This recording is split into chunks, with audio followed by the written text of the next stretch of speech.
সেদিন চিভিতা বিক্রিয়ার প্রাকৃতিক সৌন্দর্য দেখতে দেখতে প্রায় পড়ন্ত বিকেল। রাস্তার পাশ ধরে হেঁটে যাচ্ছিলাম, হঠাৎ এই সুন্দর ফুল গাছটি চোখে পড়ল। গাছটি আমি প্রায় বনে জঙ্গলে দেখেছি, তবে নাম জানি না। যেহেতু আমি গাছপ্রেমী, তাই কাছে গিয়ে একটু দেখিয়ে নিলাম।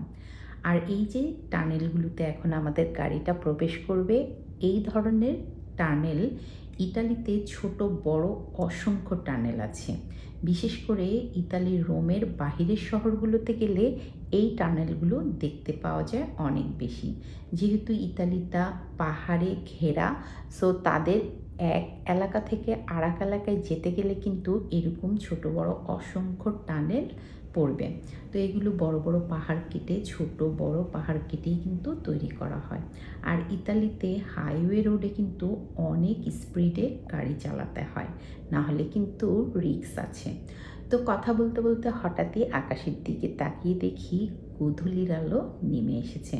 আমার ভীষণ ভালো লাগছিল এই লং ড্রাইভে গোধূলির আলো দেখতে দেখতে বাড়ি ফেরা। অসাধারণ চমৎকার ছিল দিনটি। আমি তো খুব উপভোগ করেছি। ভাবলাম আপনাদের সাথেও একটু শেয়ার করি। এটা অনেক অসাধারণ ছিল আমার জন্য।